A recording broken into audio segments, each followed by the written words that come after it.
Así es, amén. Y así será. Bueno, vamos a ver si ya estamos al aire. Ya les voy a confirmar. Perfecto. Bueno, ¿qué tal, amigos? Muy buenas noches. Un conversatorio más de los que promociona Innovus Costa Rica en el campo de la construcción y la generación de conocimiento.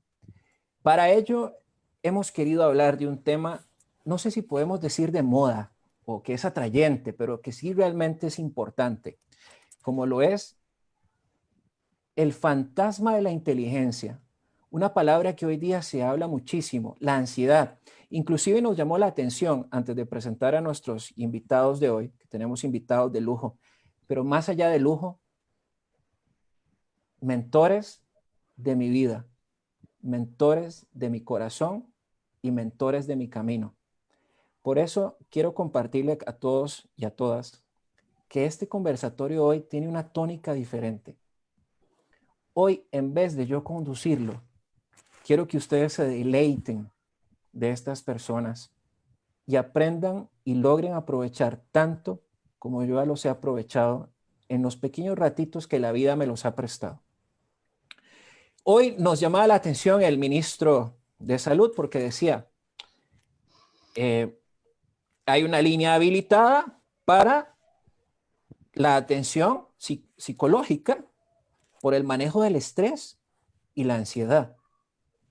Y hoy en día también hablamos sobre la importancia de tener organizaciones conscientes y sobre todo más humanas ante todo esto que estamos viviendo, una crisis que nos ha afectado muchísimo en el plano laboral, en el plano de la estabilidad, en el balance entre la vida y el trabajo. Algunos hemos perdido ingresos, otros hemos visto cómo se les han caído ya proyectos que tenían en marcha. Y sobre esto también, pues la vida sigue. Y la vida tiene que seguir de una forma distinta. No puede seguir igual. Por ello, hoy queremos hablar sobre el tema de la ansiedad visto desde diferentes puntos, desde la contextualización de lo que está sucediendo y qué puede suceder después. Ya vamos a llegar a más de 60 días de confinamiento y de distanciamiento social. Y para los que somos muy acostumbrados a ser muy activos y demás, no es fácil. No ha sido fácil porque también extrañamos a la familia, extrañamos a los amigos, extrañamos a los compañeros del trabajo, las dinámicas, los buenos cafés. Pero ahora ya no tenemos eso. Pero no importa. Aquí dos expertos, como lo digo y lo vuelvo a repetir. Aprovéchelos. La vida a mí me los ha prestado y he aprendido muchísimo de ellos. Yo quiero que usted aprenda de ellos también. Voy a empezar por las damas, si William me lo permite, por favor. Por supuesto. Voy a presentar a alguien muy especial para mi vida, lo debo decir así, tal cual. Creyó en mí desde muy joven, me dio la oportunidad, me motivó estando yo en el colegio, en aquella época donde uno como joven empieza a salir al mundo y a descubrir sus capacidades, sus potencialidades. Y siempre recibía un abrazo, siempre recibía palabras sabias de ella, siempre recibía una motivación que marcaron mi vida. Y por personas como la que puedo decir, la doctora Rocío Mesén Vega, soy lo que soy, porque ella fue parte de ese espacio artesanal en la vida mía, de Jack Torres Leandro. Y algo que me enseñaba mucho mi abuelo es que hay que rendirle honor a quien se lo merece. Y hoy he querido, en este tema, no nos pareció persona más idónea en el campo de las organizaciones conscientes, de entender al ser humano, de la cercanía, que traer a Rocío Mesén.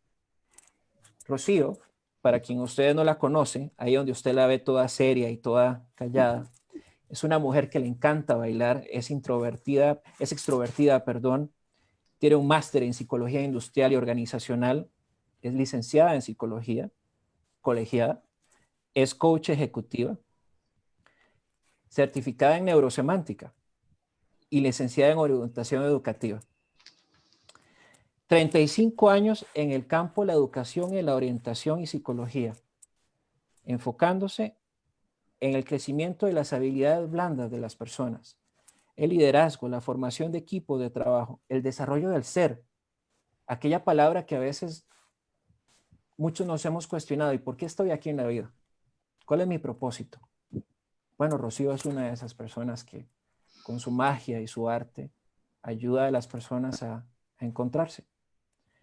Y en tiempos como hoy, donde las diferencias de objetivos y las diferencias de sentido entre las organizaciones cobran más vida, y esto porque la tecnología también nos acerca, pero nos separa, en las conversaciones a veces no podemos estar percibiendo realmente lo que la otra persona nos quiere decir, donde la comunicación se vuelve más asertiva, personas como Rocío tienen un gran valor dentro de la organización.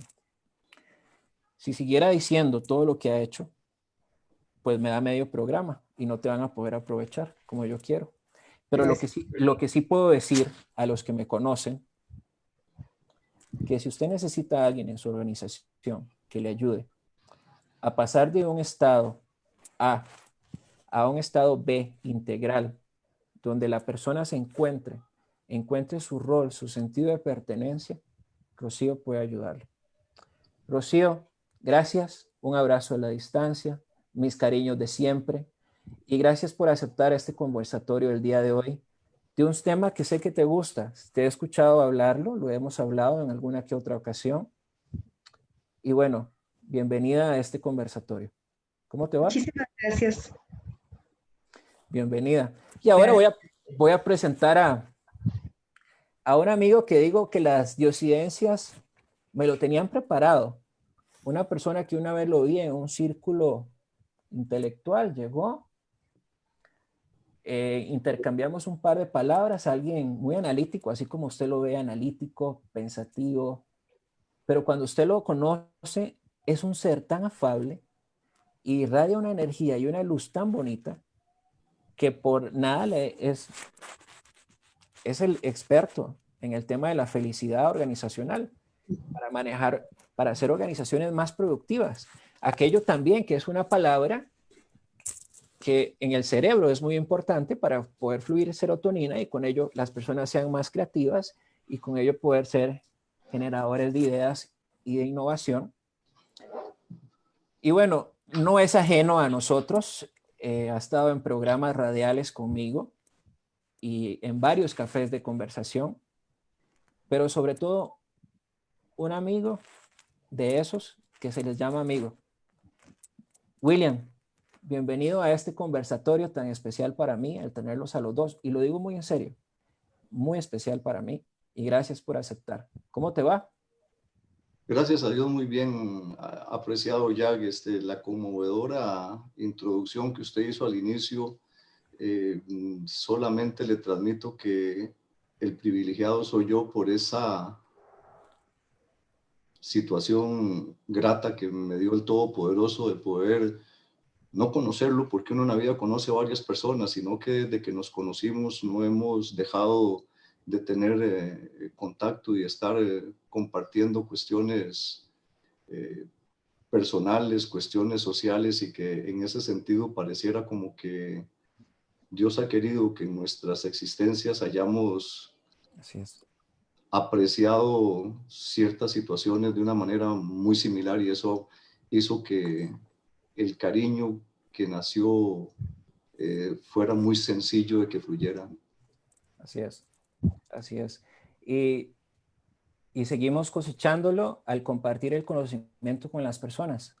En momentos donde hay una crisis económica, vemos a un gobierno que dentro de sus posibilidades está intentándolo, tenemos que reconocer, está intentándolo, pero seguimos siendo como costarricenses y latinoamericanos muy paternalistas, en el sentido de que esperamos el asistencialismo, pero el asistencialismo no nos resuelve nada, sino va a depender de nuestra capacidad para producir más con menos, que ahí es donde realmente las oportunidades de negocio florecen.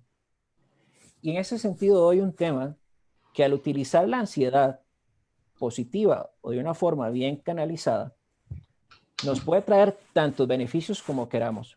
Pero aquí quiero pedirle a Rocío, por favor, que nos dé una explicación de lo que es esta palabra que está de moda. ¿Cómo entendemos la ansiedad, Rocío? Porque se habla muchísimo y cómo realmente la podemos reconocer, ¿verdad? En una primera instancia de la conversación. ¿Qué nos puedes decir? Excelente.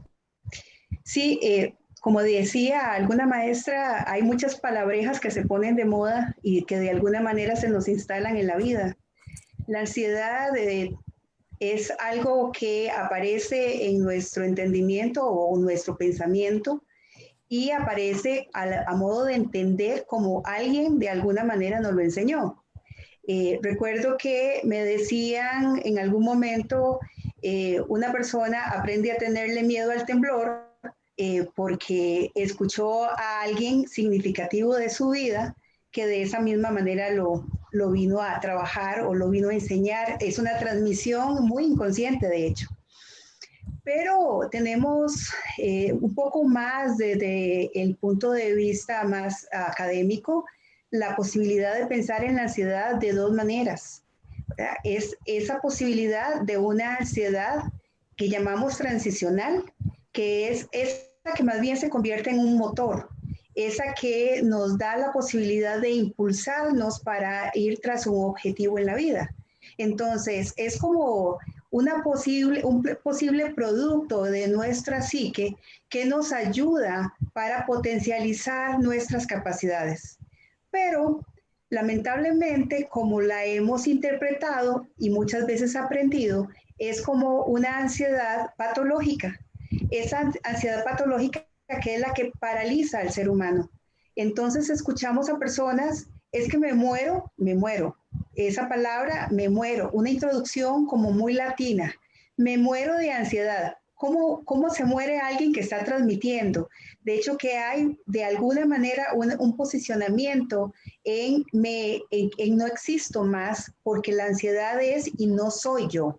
Entonces, el ser se achica y aparece algo enorme que parece un animal grande, un monstruo salvaje que de alguna manera ataca todas mis capacidades y me paraliza el ser, paraliza mi comunicación, paraliza y cuando escuchamos, voy a introducir una más de supermoda, el ataque de pánico, ¿verdad? Es una persona que se paraliza tanto en sus áreas físicas, no puede hablar bien, no puede pensar, siente que no puede introducir un tema ni siquiera acerca del miedo que está sintiendo, siente que las paredes se caminan y lo estripan, entonces es llegar a esta patología donde de una u otra forma hace que todo nuestro ser se contraiga.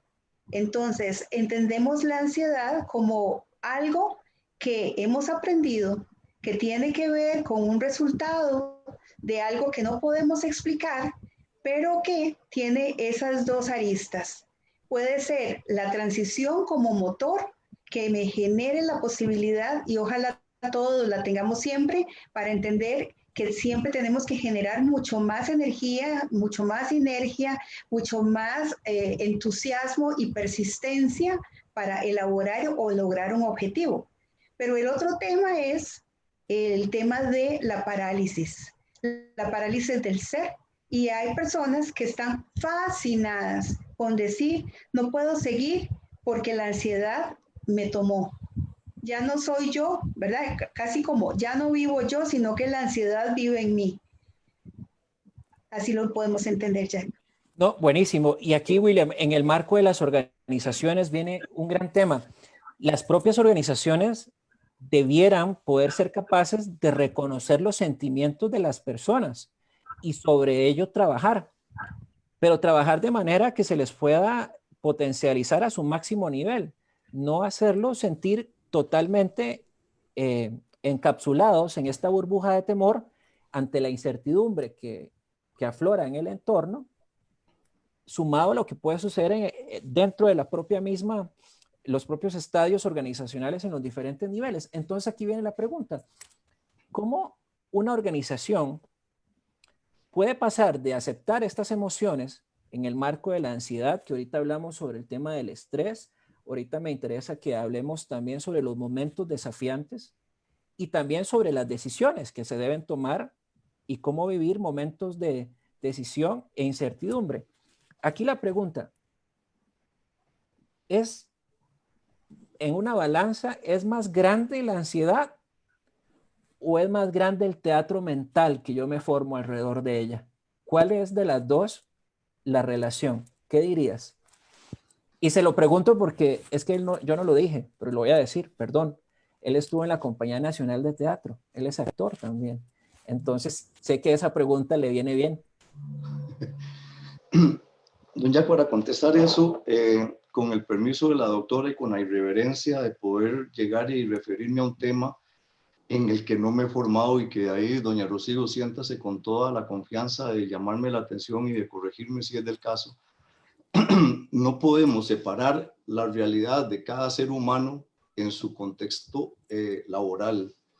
Y entonces cuando digo que me permita la temeridad es porque no soy una autoridad en psicología, no soy una autoridad en moral, pero manejar algunas nociones de estos dos campos le permite a las personas tener la respuesta. ¿Qué es lo que sucede con la ansiedad? La ansiedad en términos sanos, que bien lo esbozó la doctora, es porque los seres humanos tenemos, por decirlo de alguna forma, sistemas de alerta. Y entonces la ansiedad per se puede ser una forma en que advertimos un riesgo y podemos llegar y resolver la situación para que no nos afecte. El asunto es que en algún momento, por esa información que tenemos en el subconsciente, resulta que la interpretación que le damos no es la interpretación despojada de ese subjetivismo, sino que es la actuación que de acuerdo al pensamiento que ya yo tengo preestablecido me hace actuar. Pienso, siento y actúo es como una tríada psicológica que explica todo lo que los seres humanos manejamos en nuestra realidad personal, familiar, social, laboral.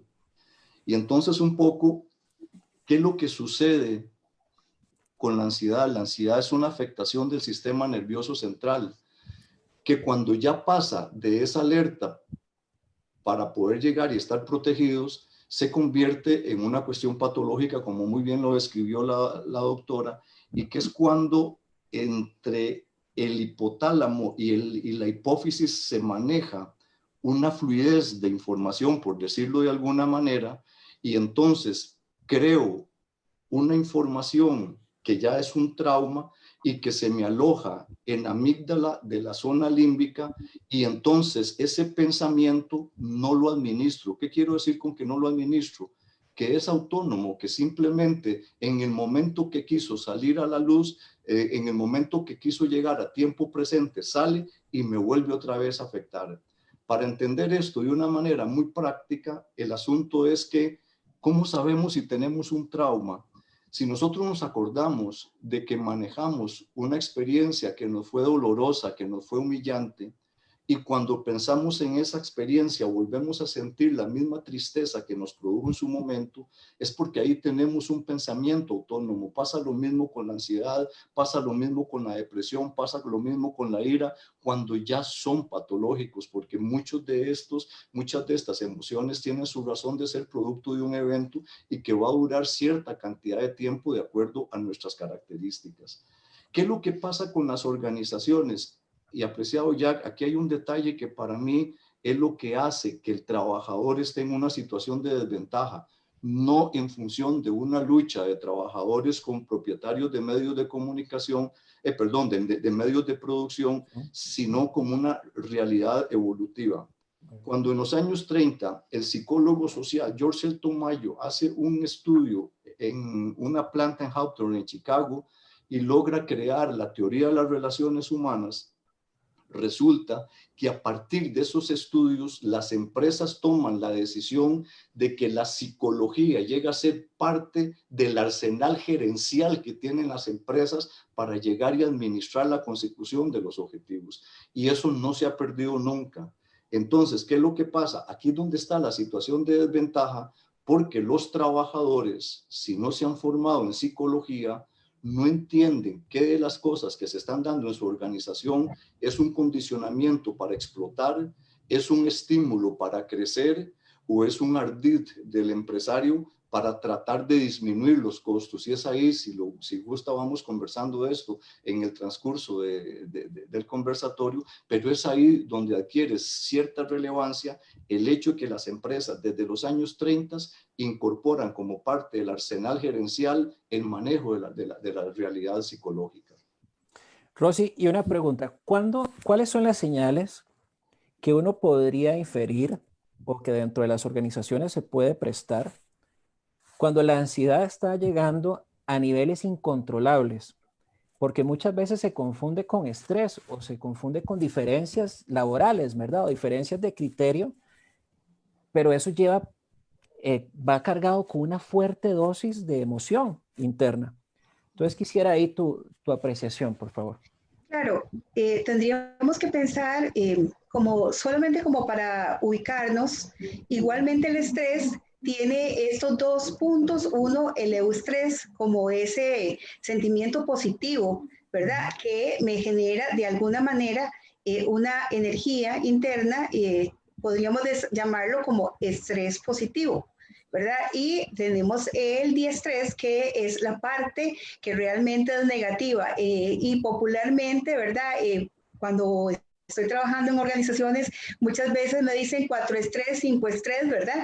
Porque el diestrés es de ahí en adelante todo se convierte en negativos, y muchas veces las personas dicen va más allá de mis propias fuerzas, y aún así siguen sosteniéndose. Voy a dar una metáfora. Es con base en lo que William está compartiéndonos, el trauma específicamente. Es como cuando estás jugando un partido de fútbol, te toqué la fibra, Jack, y te lesionas, pero seguís jugando porque al calor podés tener la energía para continuar. Pero Claro, en el momento en que el cuerpo se enfría, aparece aquella lesión y podemos ver el tamaño del trauma. claro. Entonces, muchas veces la ansiedad es así, es una generación de diferentes momentos estresantes y muchas veces en negativo, y de no solamente eso, sino de otros elementos que van más allá. Por ejemplo, tendríamos que hablar un poco más de las creencias, las personales, que son una estructura que nos sostiene dentro de la organización, y precisamente las organizaciones inteligentes logran escoger o buscar sus colaboradores en la organización que sean coherentes tanto sus valores y principios, y crear una sinergia por medio de las creencias, porque no es una empresa ajena a ellos, sino que es su empresa, porque los representa y los identifican con todo lo que ellos están produciendo. Entonces, cuando encontramos esos elementos que vos mencionás, que son como que ya no puedo más, es precisamente cuando todo lo que estoy haciendo es en contra incluso de mis propias creencias. Cuando yo no estoy identificado con el valor que me agrega la organización a la que pertenezco. Además, entonces, si llegué con facturas de otros lugares, es como decir que vas a jugar un partido de fútbol después de estar lesionado, pero creíste que estabas muy valiente y que podías seguir, pero el trauma Claro, estaba ahí. claro. Pero con facturas anteriores, entonces llegamos a una organización donde no es tan importante el ser, sino lo utilitario, que es el hacer y el producir y el tener, y por lo tanto no se le da importancia precisamente a aquello que podría estructurar una organización que haga la diferencia. Entonces, los signos de ansiedad total es cuando la persona comienza a sentir un displacer absoluto al estar en medio de su trabajo, y habla con sus compañeros, genera chisme, genera situaciones de riesgo para sí mismo y para los demás, no se siente conforme con nada ni con nadie, no hay satisfacción, no hay motivación. Todos los días dice, uff, ¿cuándo será otra vez viernes a las 6 de la tarde, 7, 8, 9? Porque además el tiempo después lo vamos a mencionar. Y tiene mucho que ver con eso que aprendió a callar. La ansiedad se vive a nivel interno, Jack, William, compañeros, se vive a nivel interno, Y cuando no se habla de lo que vivo, de lo que siento, de lo que estoy generando dentro de mí, se va creando un fantasma. Un fantasma que de una u otra forma viene a velar mis posibilidades. Así es, así es. Entonces, aquí estamos llegando a una primera conclusión. El hecho de saber aceptar las emociones del momento, ser consciente de lo que estoy sintiendo. Y esto lo digo porque ha llamado mucho la atención. Estaba leyendo un documento de la Organización Mundial de la Salud que dice que post pandemia preocupa más las enfermedades mentales. Es decir, vas a tener mucho trabajo. En ese sentido, ¿cómo desde ahora, y aquí voy a hacer una apreciación con vos también, cómo desde ahora podríamos ir trabajando estos altos niveles de ansiedad que estamos viviendo? Y lo voy a enmarcar así, con datos crudos o duros, como se les llama en investigación. Un desempleo que anda por el orden del 20 puede llegar al 30, una deuda país o una deuda pública por el 70%, lo cual puede minarnos nuestra capacidad de reactivación económica. Estamos pensando más en ser asistencialistas que en poner a producir a las personas. Se habla de entregar el ROP, por ejemplo, y uno se pregunta, bueno, aquí hay series de posiciones, ¿verdad? Estamos dándole a la gente lo que puede comer hoy, pero mañana no vamos a tener. Entonces uno dice, bueno, ¿y mañana qué va a pasar? Entonces, en este sentido, cuando te pones a ver lo que sucede en redes sociales, la gente dice, estoy padeciendo de insomnio, no puedo dormir, me dan las 2 o 3 de la mañana y, y no puedo dormir, o me siento muy preocupado o ansioso y demás. Pero esto, al estar confinados, también confluye en nuestro seno familiar y es como un dominó, cuando botas las fichas, que se va haciendo un efecto de contagio. Entonces, quisiera que nos dieras una pincelada de cómo podemos empezar a revertir ese fantasma y espantarlo, porque realmente es necesario espantarlo, porque nos inmoviliza, nos está inmovilizando como país y sobre todo las decisiones que eso conlleva. ¿Qué nos puede decir? Bueno, para el dolor de cabeza hay un montón de posibilidades de químicos naturales, digitopuntura, acupuntura, etcétera. De esta misma manera, la respuesta que te voy a dar, hay muchas formas de responderte lo que me estás diciendo. Te doy mi punto de vista. Yo considero que todo fantasma es alguien o algo que con lo que tenemos que aprender a vivir. O sea, el terror al fantasma es lo que más nos paraliza, ¿verdad? Entonces, ¿por qué nomás es del fantasma Gasparín? De alguna manera es el fantasma amigable, ¿verdad? Que más bien de alguna manera se convierte en motor para mi vida y dejo de pensar que todo lo que me confronta la situación actual es pérdida. El gran lío de la humanidad es que se sostiene en el tener, en el hacer, en el posibilitarse desde lo metálico, desde lo utilitario. Desde ahí están las organizaciones instaladas, de hecho. O sea, el que más trabaja, el que más produce, pero no el que más produce desde el ser, desde estar conforme, y no hablo de conformismo, sino motivado, satisfecho y que más bien genera mucho más para la organización. Entonces, quisiera decir que ese fantasma que de alguna manera nos invade la inteligencia es precisamente donde nos vemos paralizados, pero paralizados por mi propia creencia, porque todos estamos de alguna manera confrontados a que tenemos menos trabajo, a que estamos limitados porque no nos enseñaron eso. Entonces, voy a ir despacito en esto, Jack, y con el permiso de William también. Por ejemplo, 3/4 partes de nuestra vida la pasamos con nuestros compañeros de trabajo o en nuestros espacios de trabajo.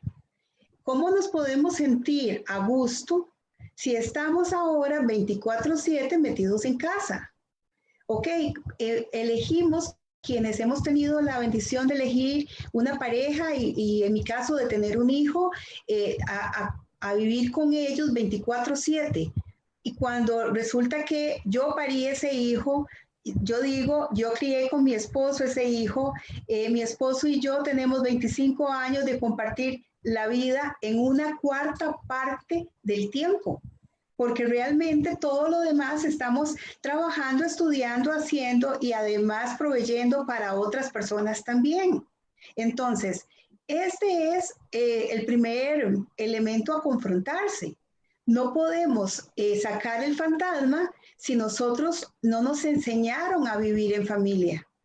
Uno de los elementos de por qué la familia es tan quebradiza, y me refiero a todo lo que sucede a nivel social, es precisamente porque no me enseñaron a vivir con ellos, porque no me enseñaron a estar feliz con lo poco o con lo mucho, a saber vivir con más salario o menos salario. ¿Por qué? Porque nuestra formación mental está limitada a una serie de situaciones que tiene que ver con cuánto recibo, con cuánto tengo, con cuánto puedo pagar. Y bueno, las limitaciones son una realidad, vos lo estás diciendo, o sea, hay que pagarle a los bancos, nos están facilitando, pareciera situaciones que se llama COVID-19, las facilidades bancarias, ¿verdad? Y con solo ese nombre, o sea, me dicen, o sea, les voy a hacer una facilidad en crisis. Ay, bueno, aparece otra palabra. Ok, porque socialmente crisis se ha entendido como un desastre. Llegó la crisis y la crisis solo significa cambio. Hay un cambio que hacer y es un cambio primero que todo a nivel mental. Tengo que aprender a vivir con esta nueva posibilidad de vida. ¿Ok? Entonces, ¿cómo hacemos? O sea, no cambiamos de la noche a la mañana que tenemos deudas, que tenemos situaciones familiares no resueltas, que tenemos especialmente situaciones personales no resueltas, porque si bien es cierto, en medio de ese día a día y ese corre-corre que nos lleva la vida, que muchos nos han dicho en estos días y nos han recordado que hemos estado usando el tiempo para hacer, y correr, correr, correr, nunca tenemos tiempo para esos mencionados café, Jack. Eso hay que poner fechas para un café y uno dice, bueno, te veo en mes y medio, porque ahorita no tengo tiempo, ¿verdad? Y ahora tengo la posibilidad, pero no me puedo reunir con las personas. Entonces, no me puedo reunir con las personas, pero eso no significa que pueda, de alguna manera, aprender a que hay nuevas formas de relacionarnos, nuevas formas de poseer, nuevas formas de construirnos el ser. Entonces, la ansiedad siempre va a estar, siempre. Es algo que nuestro cuerpo tiene por ahí y todo lo que William nos decía, muy sabiamente ubicado, sí, claro, pero llega diferente a las personas. Si todas las personas murieran de ansiedad, pues no estaríamos aquí conversando, porque a todos nos atropella la ansiedad, pero para unos se instala en un trauma y para otros les significa una energía. William, y en ese sentido de lo que dice Rocío, quisiera tu apreciación en el marco de cómo esta pandemia nos está limitando enormemente a poder ver ese marco de oportunidades, como bien Rocío lo está mencionando. Pero en medio de la poca esperanza, la gran pregunta, ¿cómo ser feliz? Está muy linda la pregunta. Vamos a ver cómo manejamos unos 3 elementos de forma tal que quede sobre la mesa que sí se puede. Y para eso hay que entender lo que ha sido la sociedad internacional y sobre todo occidental antes de diciembre del 2019, porque estamos en una situación de ebullición, estamos en una situación de incertidumbre. Sí se puede ser feliz si nosotros entendemos, para hacerlo de manera antagónica, qué me hace infeliz. Y resulta que, como bien ha explicado Rocío, la información que tenemos nosotros insertada en nuestro disco duro nos hace actuar en función de esa información que no necesariamente ha sido legitimada por cada ser humano. La Universidad de Harvard dice que solo el 5% de las personas hacen un examen de conciencia para determinar cómo quieren manejar su vida. Y entonces entremos un poquitito a lo que es la cuestión de felicidad. Manejemos algunas cosas.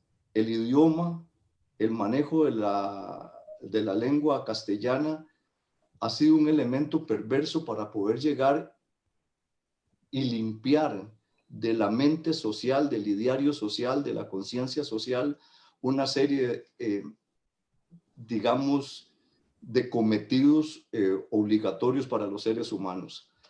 Robert Waldinger es el cuarto director del estudio de felicidad que maneja la Universidad de Harvard, que inició, apreciado Jack, en 1938 y no se ha soltado. Es el estudio de felicidad más contundente de que dispone la humanidad. Este estudio arranca con 724 hombres. Luego incorporó a 2,000 hijos de estos hombres. En el año 2017, este señor Waldinger empieza a dar una serie de charlas y de conferencias haciendo mención a las virtudes de este estudio y maneja algo curioso. Alrededor del 2007 es cuando se incorporan las mujeres al estudio. ¿Qué quiero decir con esto? Que los mismos condicionantes sociales afectaron también la incorporación de la mujer a este estudio que arranca en el año 38 y en el 2007, muchas décadas después, son incorporadas. En el 2017 aún estaban con vida 60 personas de estas que iniciaron el estudio. Y dentro de un elemento interesantísimo, se han hecho otros estudios colaterales donde me llama la atención mucho uno de que toma a 122 personas que sufrieron un infarto y entonces ubican a un grupo de los 25 más negativos y los 25 más positivos, de los 25 más optimistas y de los 25 más pesimistas. Y 8 años después, de los que eran más optimistas, estaban vivos 19. Y de los que eran pesimistas, estaban vivos solo 6. Entonces, cuando se habla de felicidad, se habla de salud. Las dos cosas van de la mano. La felicidad me otorga la salud. Cuando nosotros manejamos cómo tener una respuesta, y vuelvo a lo que estaba introduciendo con respecto al manejo del idioma, imagínense que todavía hace pocos años, algunas décadas, pero pocos años, se manejaba como la acepción de felicidad, el placer y el buen gusto. Una cuestión así, era dos de las acepciones importantes. Hasta el 2012, la Real Academia manejaba que era el disfrute de los bienes materiales. Y del 2012 para acá ya se incorporan otras acepciones y entonces se dice que es el disfrute pleno de los valores espirituales y de la salud. Entonces ya es un elemento que no nos ha permitido a los seres humanos llegar y saber si somos o no somos felices, porque pareciera que con la definición ha habido mucha indefinición, como que no se logra plantear una descripción de qué vamos a entender. Y entonces, ¿cuál es el problema práctico? Que los seres humanos decimos, somos infelices o somos felices y no tenemos un concepto de referencia. Dejemos eso ahí como una primera construcción para unirlo con esto otro. Vayámonos a lo que es... O sea, por lo que estás diciendo, cada uno de nosotros debiera tener su concepto personal de felicidad. Y que ese concepto tendría que estar, por lo que voy a decir a continuación, despojado del materialismo social. Y entonces, que estamos acostumbrados. Sí, ¿y a dónde viene la perversión de el idioma? Cuando nosotros hacemos referencia a la palabra valor, tenemos dos acepciones que terminan siendo antagónicas. Una nos dice, valor es la acumulación de la riqueza de alguna forma, y valor es la virtud que pueda tener una persona. Entonces resulta que probablemente en el subconsciente se va asociando que para que yo sea valioso tengo que tener capital. Y entonces cuando este señor Waldinger dice que se hace encuestas a las personas cuando están en adolescencia y en los primeros 2 años de la universidad, y se le dice cuál es su aspiración en la vida, dice que las respuestas que se tienen básicamente van en 2 sentidos, en más de un 80%, en ser ricos y en ser famosos. Entonces caigamos ahora a la realidad de la ansiedad en términos psicológicos como un ejercicio que cada ser humano hace por tratar de conseguir una forma de ser aceptado socialmente. Y cuando hablo de ser aceptado socialmente, es de tener amigos, de tener pareja, si es que quiero tener pareja, de tener una casa ubicada en cierto sitio, de tener acciones en determinado club. Entonces, ¿qué es lo que tenemos que manejar? Y aquí es donde no todos logran ser inteligentes en términos de la adquisición de la felicidad. Tenemos un cuerpo. Ajá. Y este cuerpo tiene una capacidad física y una capacidad psíquica. Y esa capacidad física o psíquica, dependiendo la trampa con la que yo trate de alcanzar ese cometido social, voy a destruir las capacidades que tengo. Entonces, algo interesantísimo de este estudio que viene de 1938 es que la Universidad de Harvard maneja un conglomerado para mí impresionantemente acertado. Toma a estudiantes de segundo año de la Universidad de Harvard. Partamos del hecho de que es el perfil de seres humanos exitosos y que van a tener la consecución de los objetivos socialmente predestinados, pero toma también adolescentes de los barrios más desafortunados de Boston y que tienen la mayor cantidad de pobrezas y vulnerabilidad. Y ahí es donde surgen esos 724. Y ahí vienen las sorpresas que son cátedra de vida. No necesariamente los que pertenecían al segundo año de una carrera universitaria son los que han logrado o lo que lograron la mayor felicidad en el mundo. Y entonces aquí viene un poco la diferencia entre lo que es inteligencia y lo que es inteligencia emocional. Entonces la inteligencia es la capacidad que tiene un ser humano de comprender algo, entender algo. Pero la inteligencia emocional, por lo menos de manera resumida con lo que Daniel Goleman ha estado manejando en su literatura, es que sí, parte del hecho de que tenemos que conocer, tenemos que entender, pero él no dice algo, él dice nuestras emociones. Entonces maneja 5 situaciones para nosotros poder ser equilibrados. Entonces dice, las entendemos. Ahora, si las entendemos, las manejamos. Si las manejamos, tenemos la capacidad, como bien apuntó la doctora Rocío, de preservar nuestra motivación.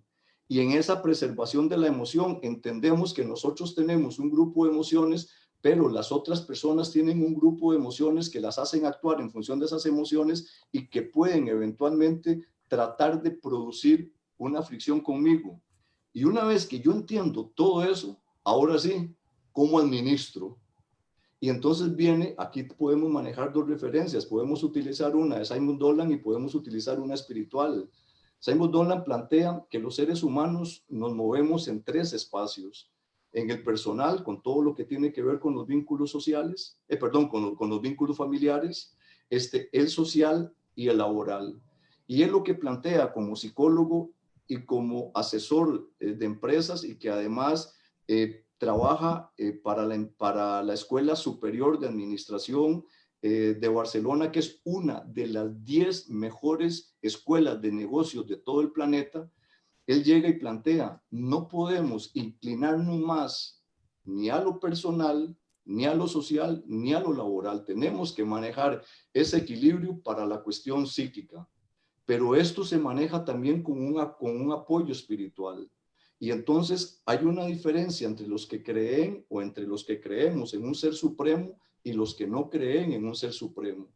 Y entonces se maneja otra forma de equilibrio. Yo tengo que manejar como la manifestación más sana de mi realidad psíquica el amor. Entonces, tengo que amar a ese concepto, a ese Dios, a ese ser supremo, tengo que amar a los demás y tengo que amarme a mí mismo en equilibrio. Y entonces, cuando tengo que administrar emociones, tengo que tomar decisiones muy categóricas y muy sanas, sin dejar de amar. Si la persona que me desequilibra, porque lamentablemente tiene una situación problemática, es quien me trajo al mundo, entonces yo tengo que seguir amando a ese ser hermoso y tengo que manejar una distancia de forma tal que el amor a ella no sea superior al amor mío, permitiendo que sea víctima de una agresión que no es mi caso, porque tengo la madre más maravillosa de este planeta, como probablemente la tienen ustedes dos. Entonces, esa forma de entender los equilibrios es la que se tiene que manejar. Pasemos la realidad a las empresas, Jack. Cuando vamos a una empresa, tenemos claro entonces, por lo que comenté hace un momento, y que es una evolución de la teoría administrativa desde los años 30, que las empresas y los gerentes tienen los conocimientos psicológicos como parte del arsenal, del instrumental para poder llegar y manejar las contingencias. Entonces ahí sabemos que podemos estar en una situación de desventaja, pero la ética, la nobleza de ese empresario y sobre todo la inteligencia que le permita llegar y decir, en el empleado no tengo un instrumento o no tengo un bien más de producción, sino que tengo un socio de mi empresa, es ver cómo utilizo ese arsenal de manera tal que las decisiones de los subalternos, de los empleados, de los trabajadores, sean lo suficientemente equilibradas para que sus desequilibrios personales no afecten la capacidad productiva. Y entonces aquí volvemos a que los estudios de felicidad dicen que los seres humanos que por un ejercicio de conciencia se desintoxican de los condicionamientos materialistas, logran ser hasta un 43% más productivos que el resto. Entonces la felicidad tiene que ver con una concepción de autenticidad. Y yo no puedo hipotecar mi existencia para tener una cantidad de bienes y servicios porque el deterioro de mi psicología, de mi fisiología y el deterioro por ende de mi cuerpo es una factura que no tengo que manejar. Entonces, ese detalle de los equilibrios y de la noble y sana interacción entre los empresarios y sus colaboradores, facilitando en lo que corresponda el entendimiento de las decisiones acertadas para que al ser más equilibrados y primero Dios y sus decisiones más felices sean un elemento que le conviene a la empresa, haga que la interacción sea más grata de lo que lamentablemente pasa en muchas empresas. En los talleres que yo he manejado, los testimonios de personas que han sido avasalladas por gerentes inmisericordias, no es incluso de comentar por la magnitud del atropello que han vivido algunas de estas personas. Y entonces, ¿qué es lo que pasa? Algunas de estas personas me han comentado que sus salarios oscilaban entre 12 y 15 mil dólares. Es un salario bastante satisfactorio. Entonces, por esa presión social de que manejé un estatus, de que manejé una cuestión, entro en una pérdida de mi salud y de mi equilibrio que al mediano plazo nunca va a ser rentable.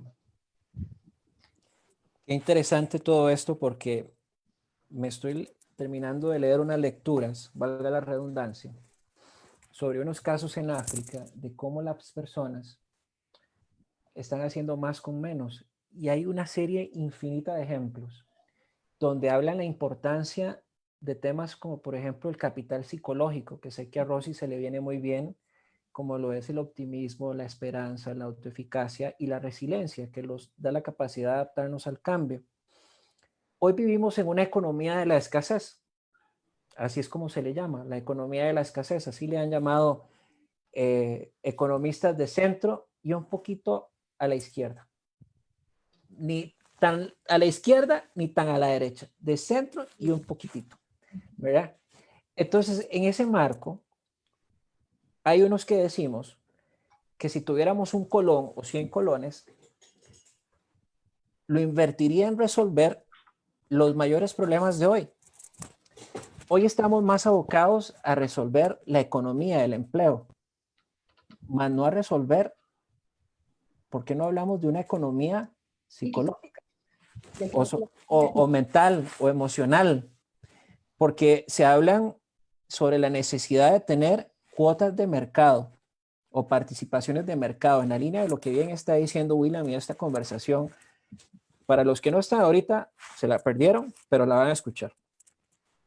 Pero también hay otra parte que se llama la cuota de la mente.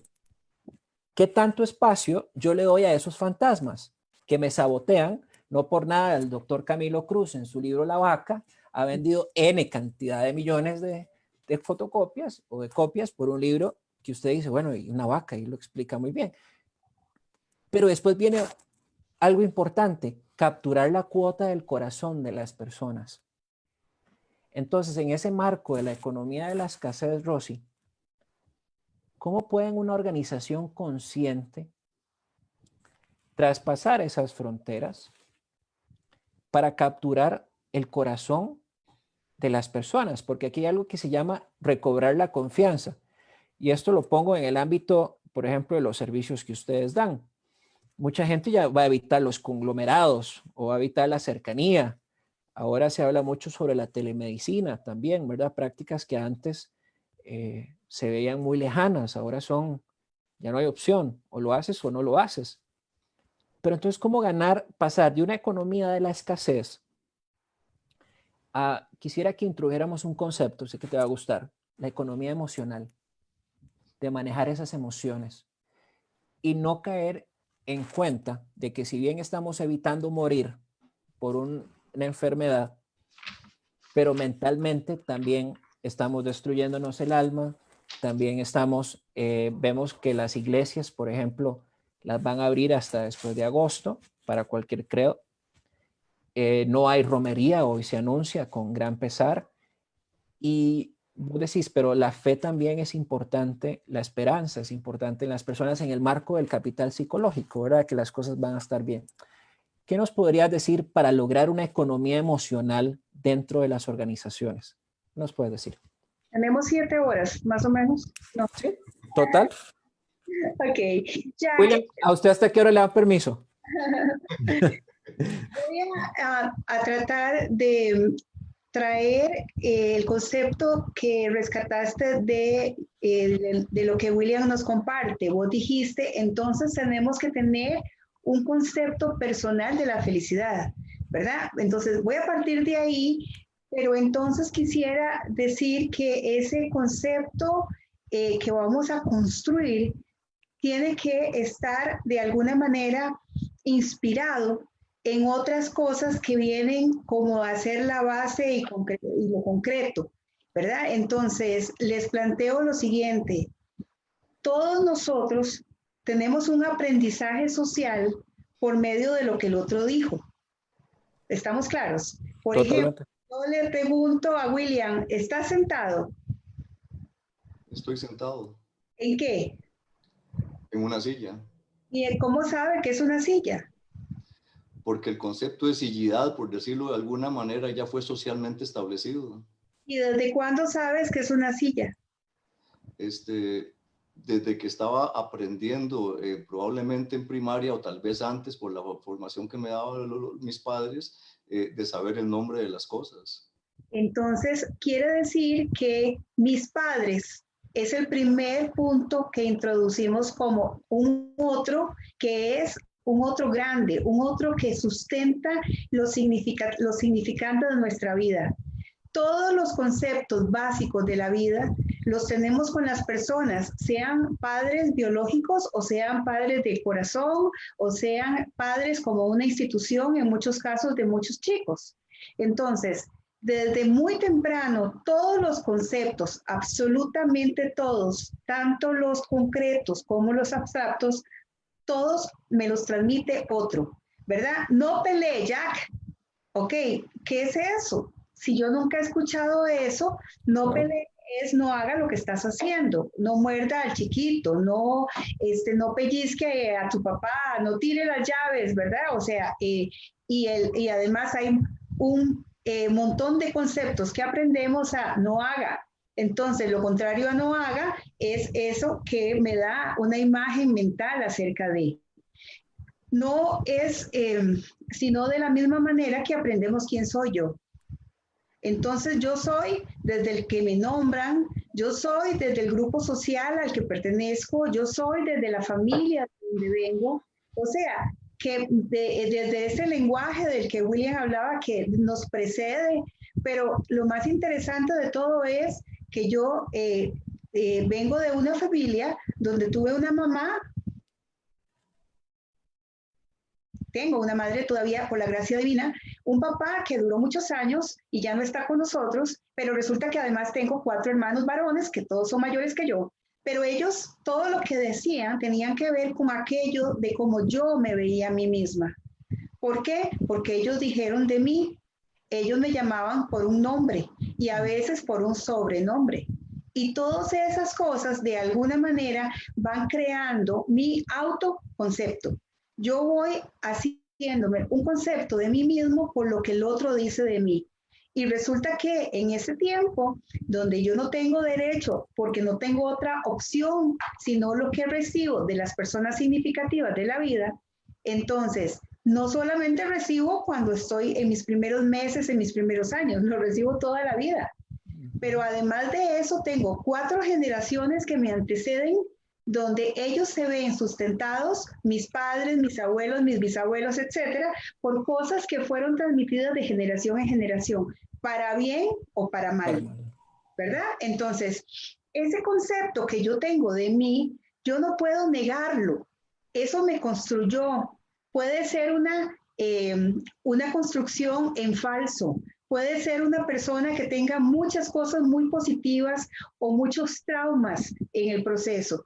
Muchas veces puedo trabajar con mis pacientes en la clínica o con mis formadores o con aquellas personas que están en mis consultorías, incluso los gerentes, y ellos me dicen, o sea, pero ¿cómo les voy a transmitir eso si yo nunca lo viví? Eso que me estás diciendo ya, ¿cómo nos pasamos de un lado a otro?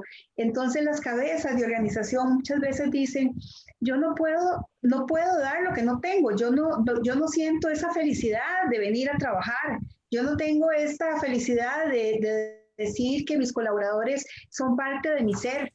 Entonces, tenemos que hacer un proceso, primero que todo, de renombrarnos. ¿Ok?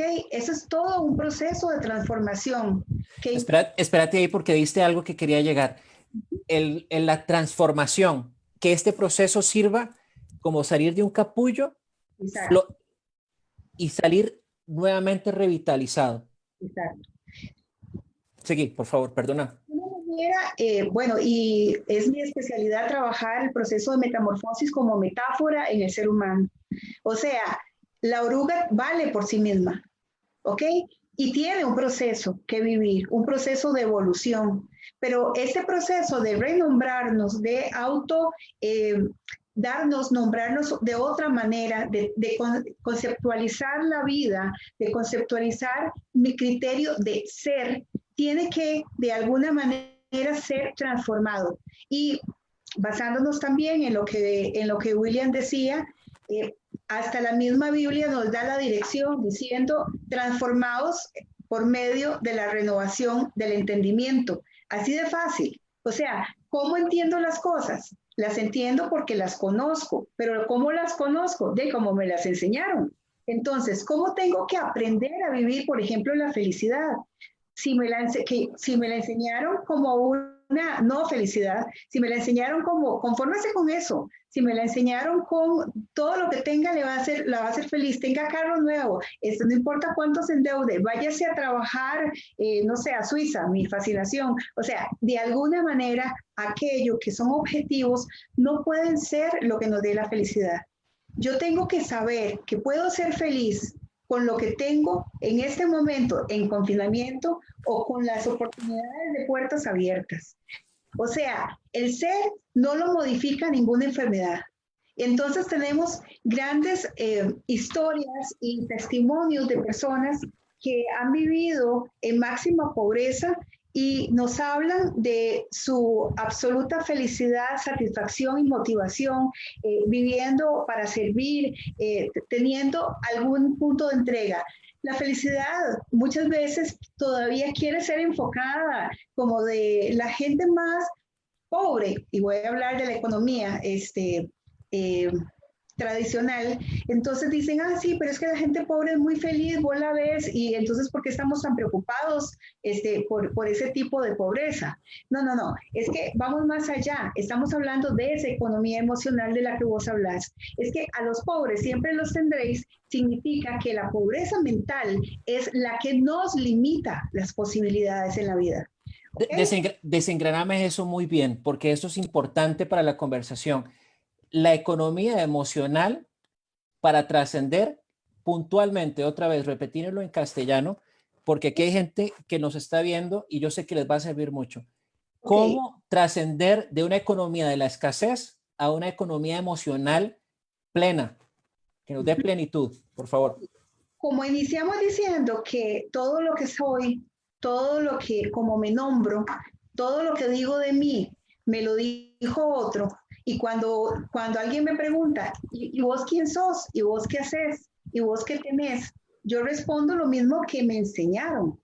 Cuando yo aprendo a dejar de echarle la culpa, de victimizarme y de dejar de decir, es que así me hicieron, así me formaron, así era mi papá, igualito, así soy yo. Y usted encuentra personas con imponentes títulos que dicen, yo soy así, Rocío, nunca voy a cambiar, porque ya estoy demasiado viejo, tengo una coraza, así era mi papá, ¿verdad? Indomable. Bueno, está en un punto de la voluntad. Uno de los puntos más importantes, Jack, para lograr la economía emocional es que yo pueda ser responsable de mí, de mi voluntad. Yo soy responsable de mis actos. Entonces, yo tengo que poder primero entender qué sucede en mi cuerpo cuando tengo esa ansiedad, y si esa ansiedad históricamente está amarrada a un trauma o a una situación que me tiene atada, que no he resuelto, para decir, o sea, si eso sucedió en otro momento, yo tengo que soltar eso, decía William, o sea, alejarme de aquello que me es tóxico de alguna manera. ¿Por qué? Porque yo soy administrador de esta vida que tengo y tengo que de alguna manera llevar mi economía emocional a otro nivel, que no trasciende. Y aquí un punto importante que nombraste, dijiste, la verdadera pandemia viene después, porque mucha gente va a estar muy mal emocionalmente. ¿Por qué? Porque lo han perdido todo. Hay gente que está diciendo en redes sociales, la gente no se va a morir de coronavirus, se va a morir de hambre. Se va a morir no poder relacionarse, se va a poder, porque se va a morir porque no tiene cómo responder a las situaciones que le devienen a partir de esto que significa cambio, o sea, crisis, ¿verdad? Entonces, vuelvo otra vez al ejemplo de la metamorfosis, y es que toca de alguna manera la oruga en su valor dentro de la cadena, crear, porque además ella se crea su propio capullo. O sea, esa es la voluntad donde yo digo, voy a tomar una decisión de proceder al cambio. Para eso, bueno, aquí estamos hablando de confinamiento, pero ¿y por qué no la introspección? ¿Por qué no hacia adentro y ver que mi economía emocional está simplemente en bancarrota? Porque me he dedicado en el teatro, a posturas, a trabajar en imágenes para sostenerme afuera, y resulta que se me olvidó nutrir mi ser interno. Entonces mi ser interno está en una desnutrición total, y cuando vuelvo a ver hacia adentro digo, ok, debo aislarme para poder comenzar a generar algo que no tenga que ver con echarle la culpa al otro, sino a generarme a mí mismo la esperanza, la voluntad. Hay un término que parece como muy usado solamente como casi como para los padres y los hijos, que tiene que ver con la obediencia, pero es que el cuerpo nos manda mensajes y nosotros no obedecemos porque da un infarto por una sobrecarga. ¿verdad? Entonces, da porque no le obedecimos al cuerpo. Vamos corriendo, caminando por la vida y entonces decimos, ay, ¿qué es esto que siento que me estoy ahogando? Porque el cuerpo me lo está diciendo, pare, pero no lo estoy escuchando. Emocionalmente funciona igual. Muchas veces estamos en unas contracturas, bueno, montones en la espalda para la gente, por cierto, en este momento súper común que la gente nos diga, tengo acumulado el ácido láctico, tengo los músculos totalmente contraídos. Bueno, sucede ¿por qué? Porque las posturas que teníamos antes, porque la caminata que hacíamos, por lo menos al carro, porque antes hacíamos un poco más de ejercicio, o tal vez incluso teníamos otro tipo de formas de gastar nuestra energía y ahora no las tenemos. Ok, pero entonces, ¿y qué pasa con la contractura mental? La contractura mental me tiene confinada, no en la casa, sino en un espacio muy pequeño donde todos mis pensamientos es mal, mal, mal, mal, pérdida, pérdida, pérdida, enfermedad, enfermedad, no vamos a salir de aquí, vamos a salir juntos, vamos a salir juntos. ¿Dónde juntos? Si es que yo no veo a nadie conmigo. O sea, entonces hay además una disociación entre la esperanza que nos dicen de vamos a salir juntos para hacer de alguna manera patrones que ayuden y lo que realmente yo tengo que hacer conmigo misma. Entonces, la economía emocional es mi responsabilidad. Yo tengo que hacer algo conmigo y si yo no tengo de dónde nutrirme, tengo que buscar ayuda de alguna manera. Y la ayuda no es buscando la economía monetaria o metálica o me voy a comprar, bueno, es que me sentía muy mal, entonces me fui a comprar unos zapatos, pero no teníamos y con eso teníamos que pagar el recibo. De eso no se trata la vida. ¿Ok? Se trata de una u otra forma poder buscar de la manera correcta. ¿Ok? En las redes sociales hay miles de personas que están como nosotros tratando de transmitir un mensaje de responsabilidad consigo mismo. Entonces, cuando yo me autonombro diferente, ya yo no soy aquello que el otro dijo, porque recuerden, o sea, 4 generaciones atrás, ¿de cuánto estamos hablando? De 100 años. ¿Ok? Entonces, estamos hablando de que, pensando en que en aquellos tiempos, mi abuelita tuvo a mi mamá cuando tenía 14, 13 años, entonces, ¿cuántas generaciones han pasado? Y yo tengo que entender que ellos tenían una educación diferente, un sistema diferente, un momento diferente. Pero lo más increíble de todo es que hay cosas que no cambian nunca. ¿De acuerdo? Los principios tenemos que sostenerlos. Y el amor y la verdad tienen que ser fundamentales en nuestra vida. Y si entonces encontramos situaciones donde la gente comienza a decirnos, ay, pero es que la verdad no es absoluta, hay una verdad absoluta que tiene que ver con el propósito para el que fuimos creados y de dónde fuimos creados. Ese propósito en la organización tiene que ser fundamental.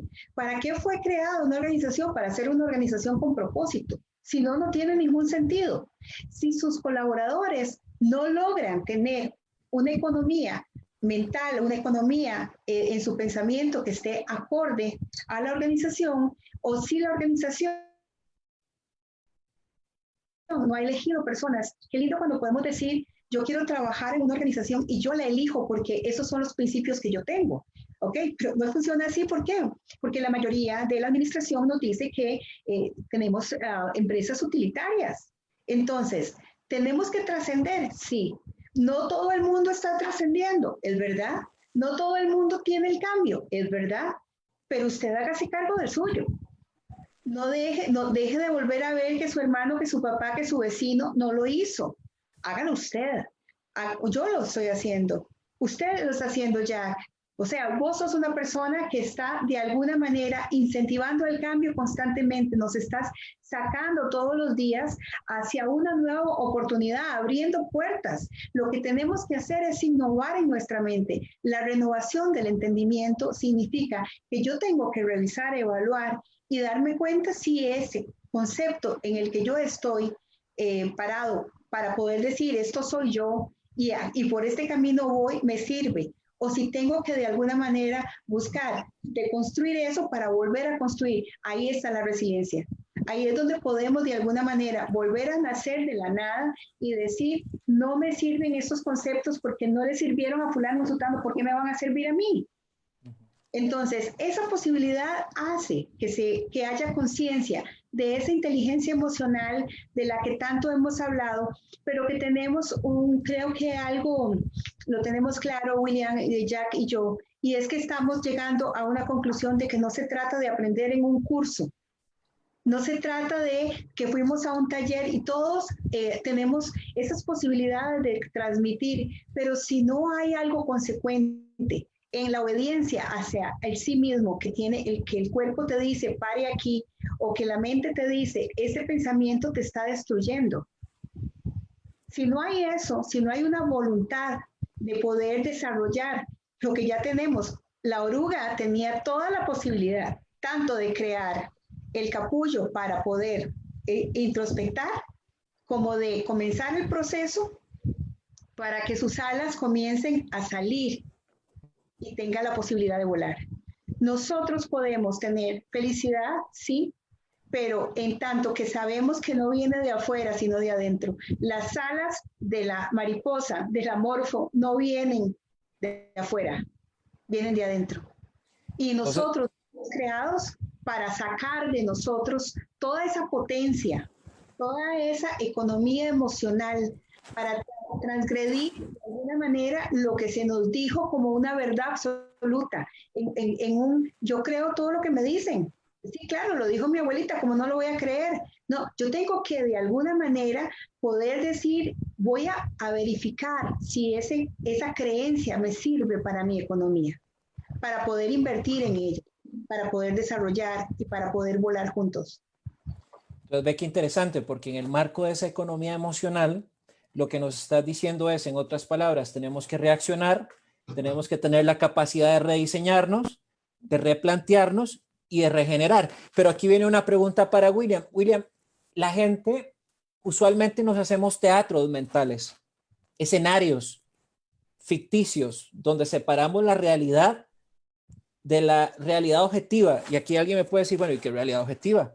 Bueno, debe depender cómo usted vea las cosas, ¿verdad? Lo decía muy bien Saint-Ouen de Saint-Exupéry. Lo esencial siempre va a ser invisible para los ojos. En el marco de esta economía emocional que estamos promoviendo con este conversatorio que ha agarrado un tono riquísimo, yo quisiera que nos digas, desde tu experiencia, y sé que la has tenido en muchos estratos sociales y de diferentes posiciones, ¿cómo se ha logrado separar ese teatro mental para llevar un mensaje lo suficientemente fuerte y potente de esperanza, de realidad, que me permita reaccionar, que me permita rediseñarme, que me permita replantearme y sobre todo regenerarme? ¿Qué nos puedes decir, por favor?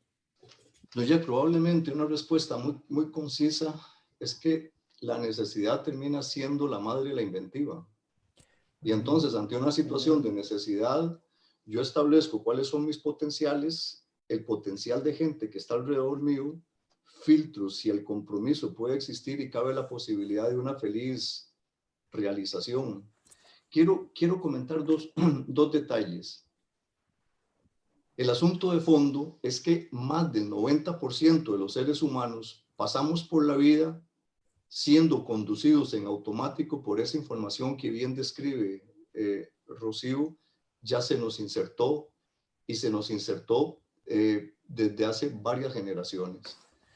Pero resulta que hay avisos. Lo que pasa es que los seres humanos no tenemos la formación para percibir esos avisos. ¿Cuáles son los avisos?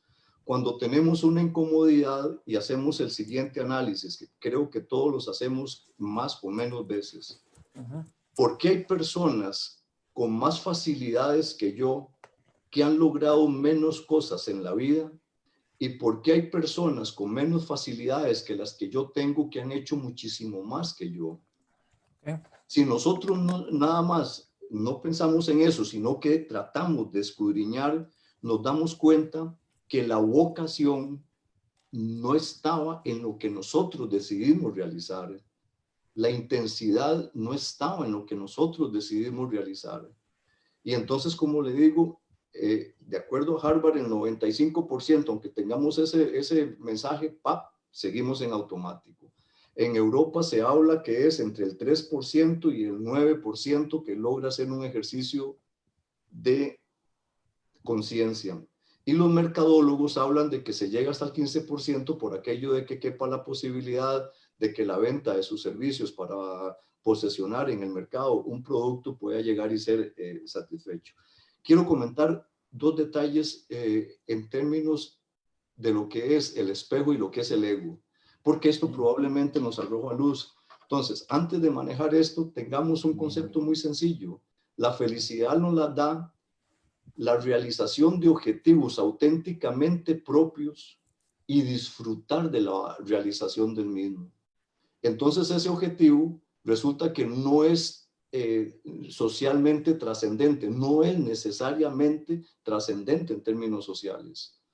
Un hombre que toma la decisión de ser bailador de ballet, de ser bailarín de ballet, o como se diga correctamente, rompiendo todos los estereotipos de machismo, resulta que da un salto de calidad en esa autenticidad, y cuando él logra los aplausos en su primera presentación profesional, la satisfacción y la felicidad que le va a embargar, no hay otra que se la pueda superar.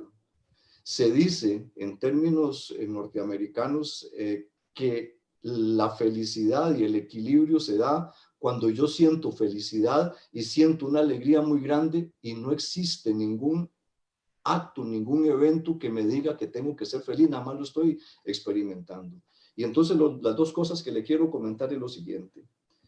Hay un autor norteamericano que ahorita no recuerdo el nombre, y él dice que los seres humanos antes de los 6 años sabemos lo que es un espejo. Sabemos que nos vemos en él, se refleja nuestra imagen, pero no nos llama la atención de ninguna otra forma. Nos puede llamar la atención más un juguete, una mascota, un juego con un familiar a esas edades cortas. Pero resulta que a partir de los 12 años y hasta los 17, yo empiezo a ver en ese espejo algo distinto, porque ya tengo una retroalimentación de lo que es la realidad social. Y entonces en mi subconsciente, por la información que ya yo tengo, manejo el interés de ver cómo me inserto en esa realidad social.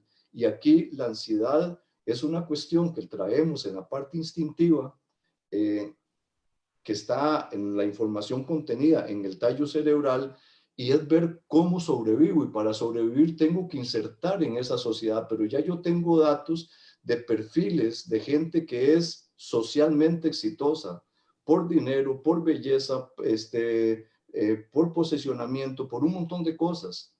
Entonces yo veo en el espejo una figura y hago un análisis inconsciente de los defectos y virtudes que veo en ese espejo para ver cómo me transformo e insertarme en esa realidad social. Y entonces, en términos prácticos, si me considero poco atractivo, entonces voy a ver si tengo un físico para que en lo deportivo por ahí me puedo ir. Si para ser aceptado socialmente. Para ser aceptado socialmente, escojo, visualizo cuál es aquello que puedo desarrollar en esa silueta, en esa figura, para llegar y manejar. Ahí es donde yo me suelto de mi autenticidad y me transformo en un producto que la sociedad quiere y no lo que yo quiero necesariamente. Entonces, si resulta que no tengo dinero, entonces voy a tratar de ser buena persona, o voy a tratar de ser simpático, o voy a tratar de venderme como buena gente. Y no necesariamente todas esas cosas que yo estoy construyendo es lo que yo quiero ser. Entonces aparece la figura del ego, y que me gusta mucho una definición que en uno de los libros del doctor Deepak Chopra describe. Los egos terminan siendo las caras que yo me autopongo, que yo me autoimpongo para poder ser aceptado. Y entonces yo tengo que perder mucha de mi energía sosteniendo todas estas máscaras, porque construí un mecanismo para ser aceptado. Y resulta que si yo no construyo ninguna de esas máscaras, puedo ser igual, menos o más aceptado. Si nosotros tuviésemos la posibilidad de entender que el juego social no me beneficia, y hay una cuestión que maneja la literatura que para mí es un ejemplo hermoso, ¿Qué pasa cuando uno se cae en público? Cuando uno se cae en público, procura ponerse de pie lo más rápidamente posible como para decir, no me pasó nada. ¿Por qué? Porque estoy en función de las máscaras que puse y no puedo verme como alguien débil. Y resulta que si alguien se cae, le duele. Y si le duele, puede ser algo grave. ¿Por qué no me espero para darme cuenta qué tan intenso fue el maltrato que sufrí cuando me caí? Todas estas cosas, todas estas cosas atentan contra la felicidad y contra la productividad. Por eso un poco la relación que yo he defendido en actividades que realizo ya hace algunas décadas, de que no existe ninguna posibilidad de ser sosteniblemente productivo si yo no estoy siendo feliz. Y resulta que la felicidad, primero, es una decisión que yo tomo, y una vez que yo tomo la decisión de ser feliz, manejo una serie de actos que me permitan descontaminarme de todo aquello que atente contra la felicidad, sin un acto de petulancia, de arrogancia o de agresión, sino de un acto de amor sano, sabiendo que los otros seres humanos, al igual que yo, somos un cúmulo de virtudes y defectos. Ahí es donde aplica la empatía que describe para entender las inteligencias emocionales, para entender la inteligencia emocional como parte de las inteligencias múltiples que los seres humanos traemos. Bueno, y usted se dirá a todos los que han entrado y salido, hemos tenido un panel hasta de 29 o 30 personas y ha estado oscilando, y sé que esto va a calar en varias otras latitudes. Usted se dirá, pero ¿por qué hablar de economía emocional? Bueno, vivimos una economía de la escasez. Post pandemia vamos a vivir una economía de la depresión. ¿Cuánto le va a costar eso a una organización? ¿Cuánto le va a costar eso al ser, al estrés, todas las enfermedades que se van a poder derivar? Dios Ya, quiera, Dios quiera de los cánceres. Decime, por favor. ya, es que la economía es eso. La economía es, en términos positivos, en términos de lo que a Paul Samuelson le gustaba defender, en el sentido de que son parte del mercado los que tengan dólares. Aquí no es una cuestión democrática que participan todos porque son un voto, no, el que tiene dólares es parte del mercado. Entonces, ¿qué es la economía? Es la forma en que se dirime la manera de distribuir o de satisfacer necesidades ilimitadas con bienes limitados. Es que el mismo problema económico per se es ese, porque la voracidad humana hace que todo lo que queremos no esté aquí. Y vea lo inconsciente que somos las personas para manejar eso, que hay una pregunta que para mí es muy bonita manejarla en las actividades que realizo. ¿Qué de lo que no se ha inventado nos está haciendo falta ahora? Y ahí entendemos cómo somos manipulados, porque entonces cuando sale algo, necesitamos como una máscara, como lo explicaba el doctor Chopra, es ver cómo tengo eso, porque si no lo tengo, cabe la posibilidad que socialmente no esté siendo aceptado. Si yo me desentiendo, si yo me desconecto de esa obligatoriedad que es un condicionamiento mental, logro una paz. Y si yo logro paz, tengo posibilidad de ser feliz. Si yo no tengo paz, no tengo ninguna posibilidad de ser feliz. Entonces, realidades tan sencillas como esas, porque soy partícipe de lo que dice la doctora, el amor y la verdad son valores supremos que no deben de mancharse. Y sobre todo que la verdad tiene un condicionante impresionantemente hermoso, que resulta que tiene la virtud de no necesitar defensores porque se defiende sola. Así es. Y ve qué interesante eso que estás diciendo, porque por eso hablaba de un concepto nuevo en esta normalidad de la cuota del corazón. Ya no estamos hablando de las cuotas de mercados ni de la cuota de la mente, sino de la cuota del corazón, porque cuando realmente escuchamos a nuestros clientes o a los futuros clientes, reaccionamos a sus necesidades. Cuando empatizamos con ellos o somos empáticos, anticipamos a sus necesidades. Pero cuando realmente logramos amarlos y sentirnos identificados con ellos, es como cuando, bien lo dicen ustedes dos, logramos sorprenderlos con cosas que ellos mismos ni siquiera se imaginaban. Pero aquí viene algo importantísimo, ya para ir cerrando, porque el tiempo nos ganó. Ya tenemos conversando 1 hora y 24 minutos, aunque ustedes no lo crean. Quisiera, en el marco de poder introducir más fuerte este concepto de la economía emocional, para poder no hablar de economía de cuotas de mercado, participaciones de mercado, sino cuánto realmente una empresa puede llegar a estar en el corazón de las personas, que eso trae fidelidad, que eso trae seguimiento, que eso trae una serie de cosas a nivel estratégico. Pero qué tan importante, Rocío, y aquí con base de tu experiencia, son lo que sos especialista, la organización del ser, o a lo que yo le llamaba hoy cuando conversábamos, las organizaciones conscientes, aquellas que pasan de el autoritarismo al control, al empoderamiento, a la flexibilidad, aquellas que pasan de los prejuicios a la oportunidad, al verdadera evolución personal. Sé que se habla de esto, pero no se le da realmente la importancia. ¿Y por qué lo digo? Porque seguimos siendo, si vos ves las noticias y ves lo que pasa alrededor ahora en nuestro país, la gente sigue esperando que nuestro poder ejecutivo nos resuelva las cosas. Como que estamos en la casa y vamos a decir, bueno, ¿cómo me rediseño? ¿Cómo me regenero? ¿Cómo me vuelvo a transformar? Pero nadie está pensando en eso. Estamos como paralizados en lo que está sucediendo en el entorno, ¿verdad? Por eso la importancia de hablar de esta economía emocional positiva. Pero, ¿qué les podrías decir a las personas que nos ven y nos escuchan y nos escucharán, insisto, en 3 puntos muy concretos que se puede trabajar, tanto, oíme bien, tanto desde un plano organizacional, personal y familiar? ¿Qué nos puedes decir? Ok, primero que todo quisiera traer el concepto que has estado mencionando, que el doctor Ruiz menciona que es domesticación. O sea, nosotros hemos sido domesticados. Revisen por ahí los 4 acuerdos del doctor Miguel Ruiz y toda su sabiduría de la tribu de los toltecas. Súper interesante, ¿verdad? Cómo nos genera algo tan simple como, por ejemplo, no suponer nada, que es lo que vos estás diciendo. Estamos suponiendo que van a darnos el resultado de cómo vamos a hacer las cosas. Los abuelitos decían, no le den el pescado, enséñelo a pescar, ¿verdad? Creo que la innovación va por ahí.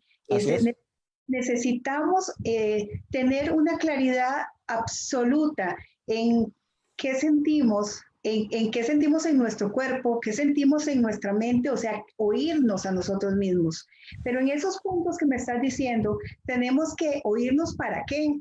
Es para saber cuál es el propósito de vida, no de lo que estamos haciendo como si fuera una actividad. Todo lo que podemos hacer tiene que confluir en el ser y no al revés. No, o sea, la gente no está nunca yendo hacia el ser, sino hacia el tener.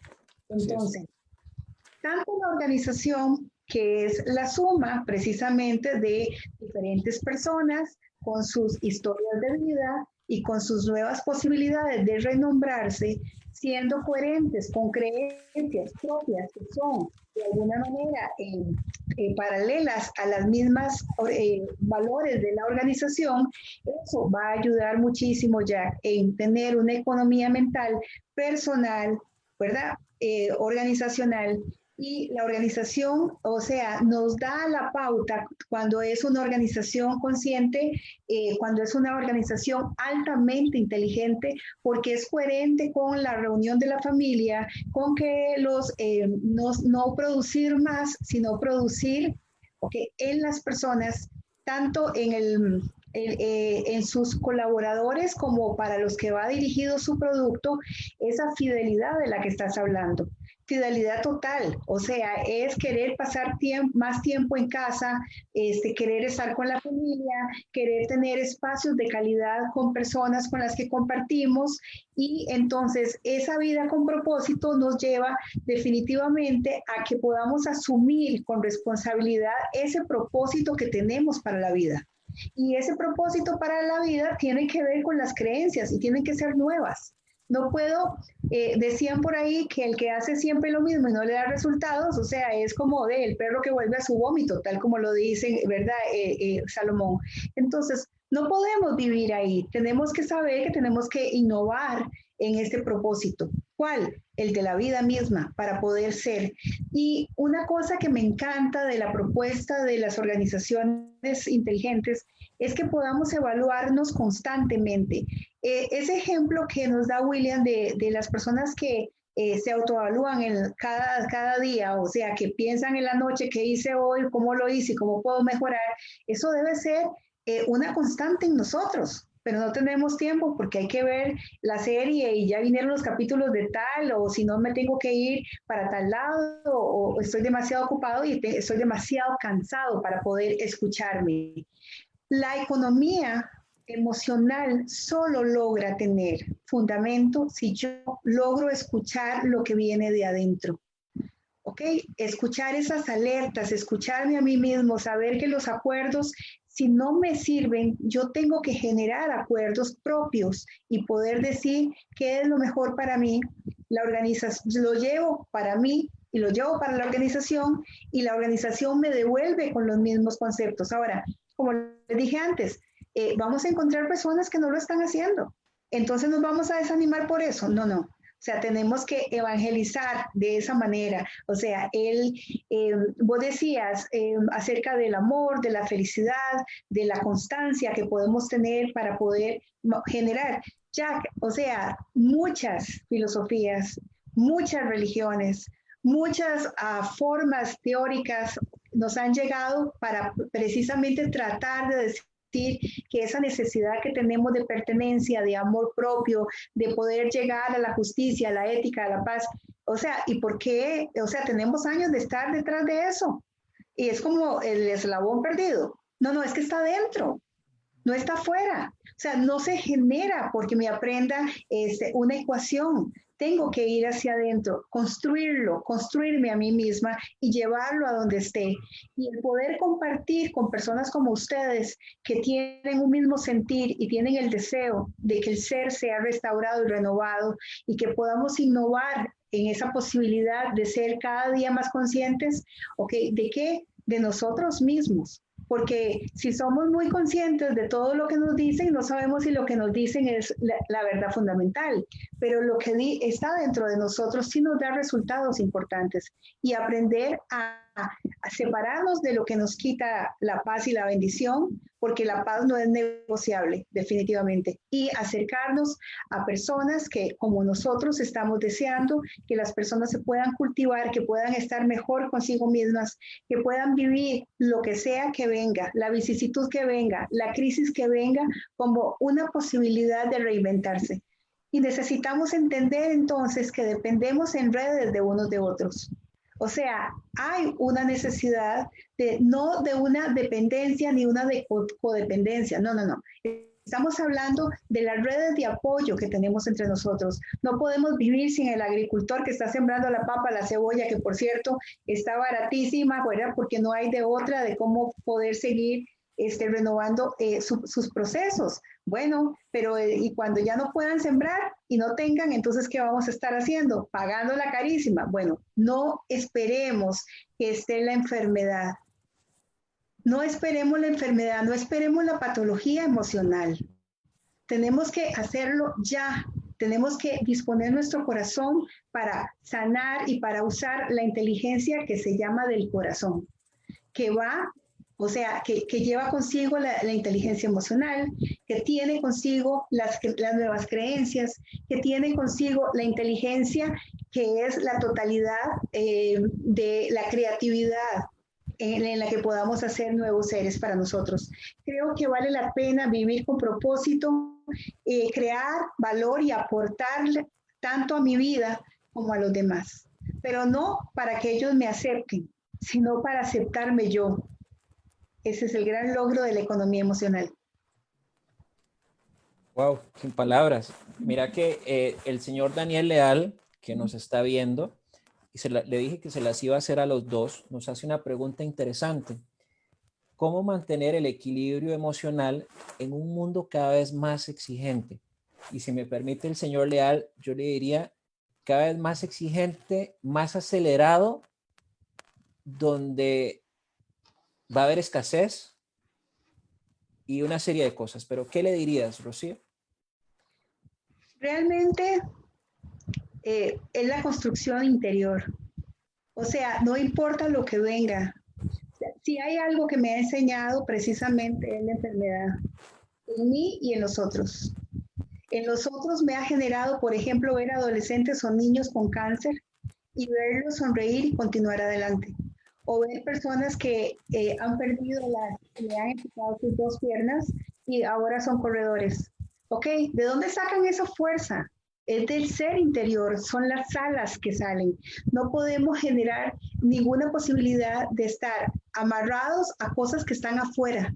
Lo que está afuera se desluce, lo que está afuera se cae, lo que está afuera se apaga. La luz interior no se apaga. Y directamente en mi vida, o sea, tener una creencia en Dios como el eterno que sustenta mi vida ha sido súper importante. De ahí la posibilidad de pasamos lo que tengamos que pasar, pero saben una cosa, la palabra pasar es súper interesante, porque pasa, no se queda. Nada es para siempre, el coronavirus no es para siempre, la guerra no es para siempre, pero el ser es para siempre. Muy bien. Rocío, quisiera, porque sé que va a haber gente que va a estar muy interesada en algún momento en contactarte. ¿Cómo hacen para localizar a la doctora Rocío Mesén Vega? Pueden escribirme un WhatsApp al 8340-2113. Repetilo otra vez, por favor, más despacio porque se te cortó. Ok, 8340-2113. Ok, y pueden escribirme un WhatsApp y podemos conversar o pueden escribirme a todo en minúscula, doctora, la palabra completa, Rocío Mesén, @morfo con phconsultores.com, buscarme como doctora Rocío Mesén en Facebook o en Instagram. Y si alguien quisiera contactarte, da servicios por este medio, así, ¿verdad? De hecho que ha sido una de las premisas más importantes que tengo años de trabajar. Lacan decía, mejor que renuncie el que no pueda unir a su horizonte la subjetividad de la época. La subjetividad de la época lleva a los psicólogos a su casa, a su lugar de trabajo, a su oficina, a la cochera de su casa, a donde usted necesite abrir un móvil. Gracias a Dios que tenemos la tecnología y podemos acercarnos. Igualmente, estoy trabajando con organizaciones haciendo líneas abiertas para organizaciones donde sus colaboradores necesiten tener un espacio para conversar con alguien en un momento precisamente de crisis, en un momento de angustia, donde el ser se pregunta, nos vemos de alguna manera agujereados por esta novedad que estamos viviendo, donde no estamos condicionalmente o condicionados para vivirlo de la forma más asertiva. Entonces tenemos que aprenderlo. Muy bien, de cualquiera de esas formas me pueden contactar o contactándose con vos también. Y aquí estamos para servir a todo el que lo necesite, para las personas en clínica o en organizaciones. Perfecto. Ahora sigo con William. Se la voy a poner facilita porque el tiempo nos gana. William, ¿cómo reaccionar en momentos de prejuicio?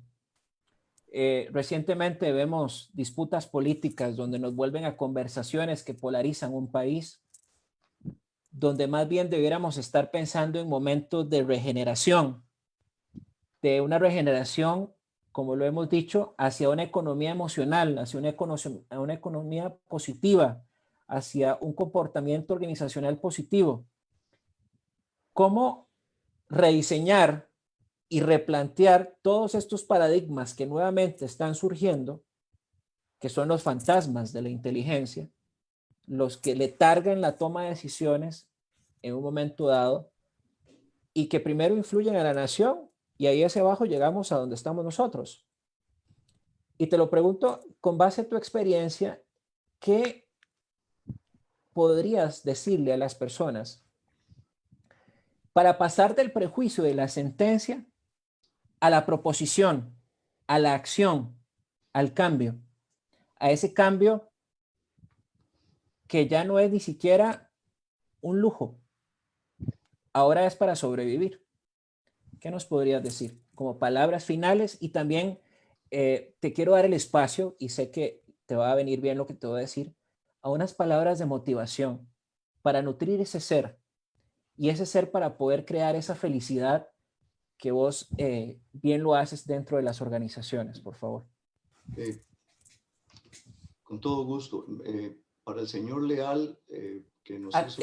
La pregunta al señor Leal, por favor, también. Sí, Sí. Tal vez me permito referirle lo siguiente.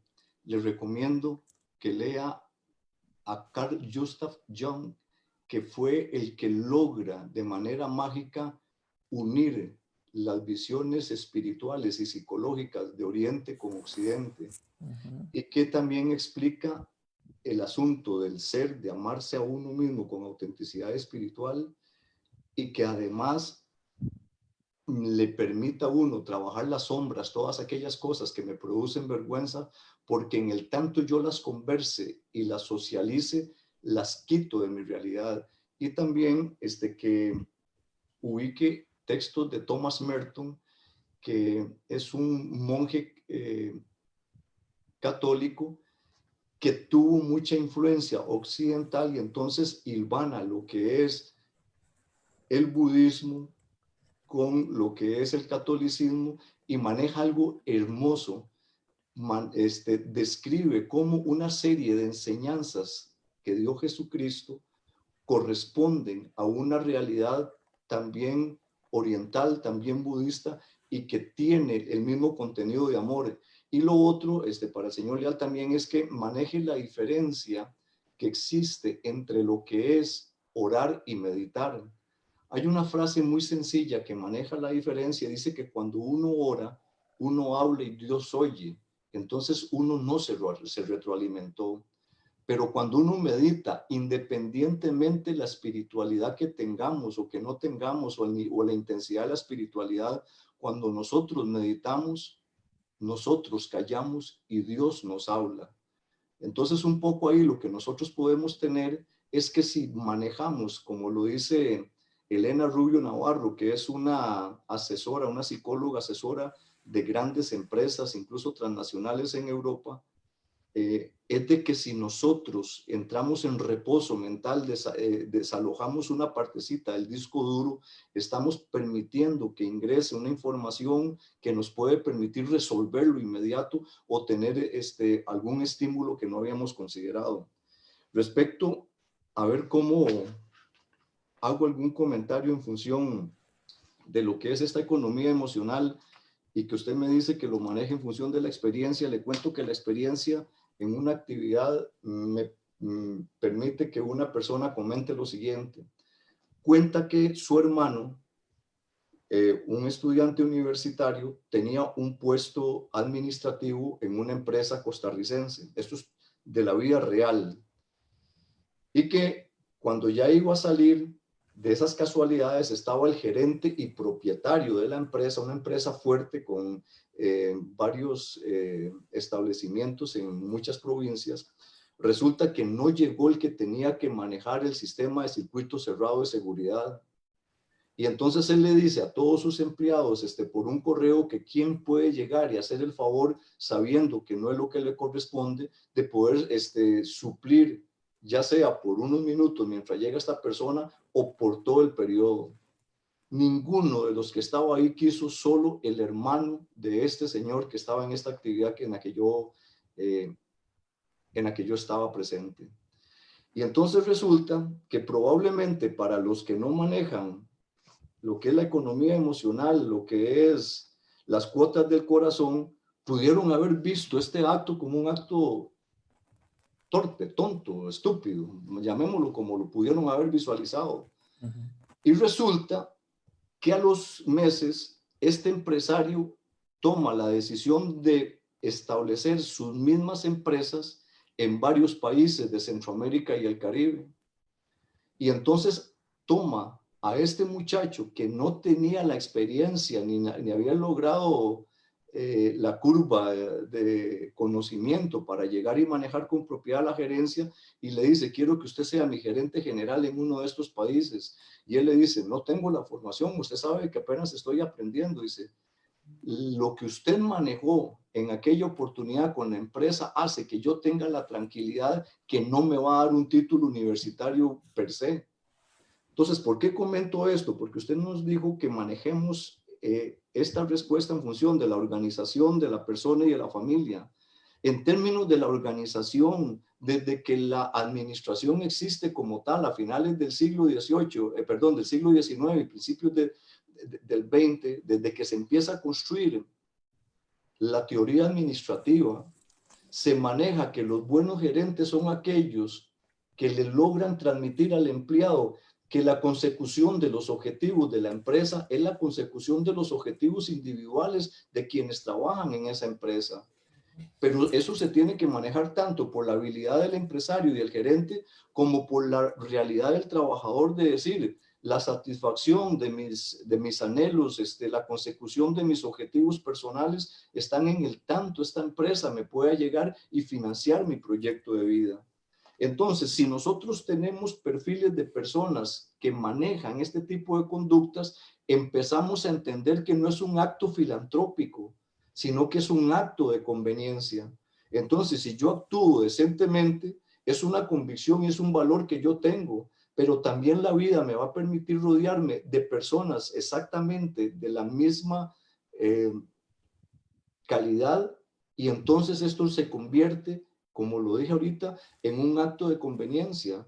Ahora, ¿qué puede sentir este ser humano cuando llegó y dijo: yo me quedo, yo cuido, nada más que me expliquen cómo se maneja el asunto? La satisfacción de que él es una persona que rompe el molde de lo que se puede esperar. Y los seres queridos, que deben de ser los familiares, nunca van a dudar de que este ser humano de esta familia tiene virtudes que le permiten tener una luz propia, y que a partir de ahí es donde se puede marcar la diferencia. El mundo vive una normalidad aberrante y despiadada desde hace décadas, con una acumulación vulgar de la riqueza en menos del 1% de la población. El 50% de la población está con hambre, está con necesidades básicas.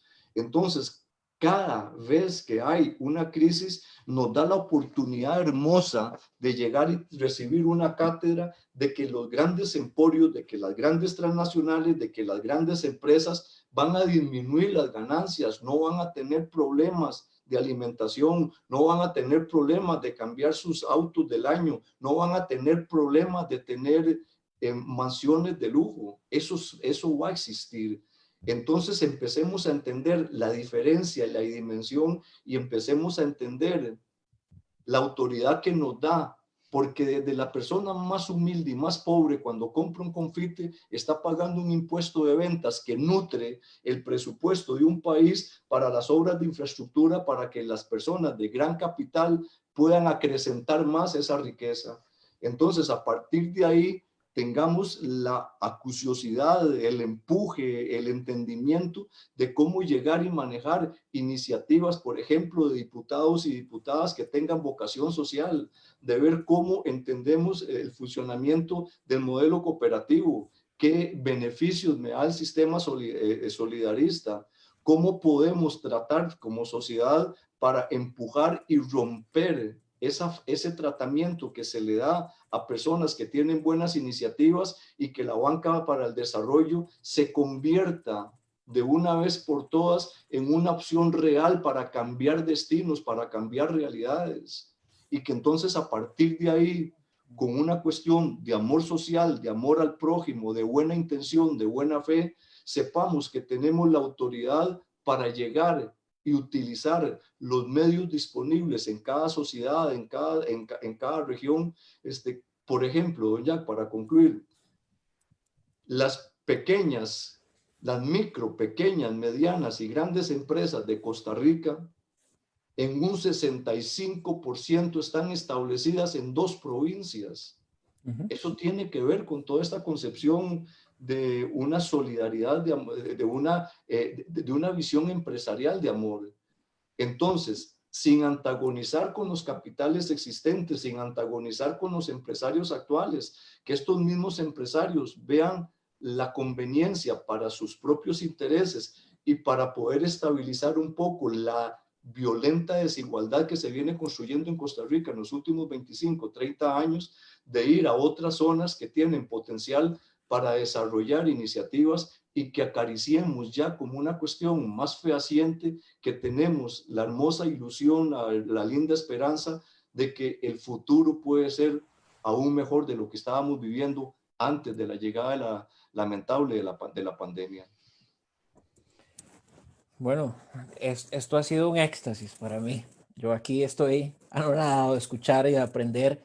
No sé los que nos han visto, pero sé que estarán igual. William, si alguien quisiera una charla sobre felicidad y productividad, ¿cómo hacen para localizarte? Puede manejarlo a través de un correo que es todo en minúscula, prácticas para ser feliz, @gmail.com, o al 8374-5497. Bien, ahora, si me permiten, voy a hacer un resumen y con eso daremos la noche por concluida, porque ya van casi 2 horas de conversación y parecen 10 minutos. El artículo 21 de nuestra Constitución Política: la vida humana es inviolable.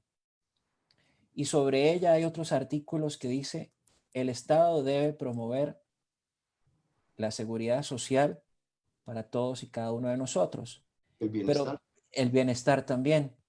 Y entonces uno se pregunta, en este marco de pasar de una economía de mercado a una economía emocional, estamos llegando a una economía social solidaria, que ya es hora de empezar a hablar de ella, donde en las utilidades, en vez del margen de utilidad, haya el margen de utilidad de la persona, para la persona, de la organización para la persona. Es decir, la teoría del valor compartido puesta en práctica. ¿Cómo le doy yo más valor a los que trabajan conmigo y los hago accionistas de la propia empresa?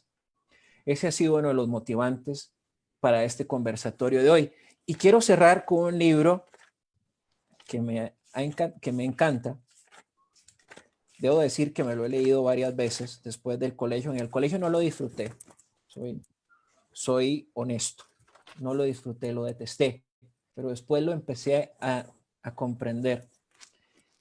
El Hidalgo de la Mancha dice así: cambiar al mundo, amigo Sancho, no es ni utopía ni locura, es justicia. Y eso parte el regenerar el ser. Estamos en la era de la innovación. Yo le quiero poner un adjetivo porque se le ha puesto la era de la innovación tecnológica. Sí, eso es cierto. Y nos funciona y debemos adaptarnos y hay que hacer ecosistemas digitales y todo lo que hemos hablado en otros momentos. Pero también es la era de la innovación personal, de poder fomentar más esa economía emocional. Y solo puedo tener gratitud a Dios por 2 personas que han marcado positivamente mi vida. Rocío, tú fuiste una de las artesanas de los cuales hoy soy quien soy y agradezco a Dios por ello. William, agradezco a Dios por tu vida y sobre todo por tu amistad. Y ya saben, si ustedes quieren a estas 2 personas tenerlas cerca, que les recomiende, que les hable, que les nutra el alma, ya tienen sus contactos. Y gracias por estar aquí. Y seguimos en estos conversatorios. Como dice Don Quijote, esto no es una utopía ni una locura. Es una justicia, y yo le añadiría, para el bien común. Hasta la próxima. Un abrazo fraterno para ambos y mi gratitud por siempre. Chao. Hasta Chao. luego. Buenas Chao. noches para todos. Hasta luego. Un abrazo grande.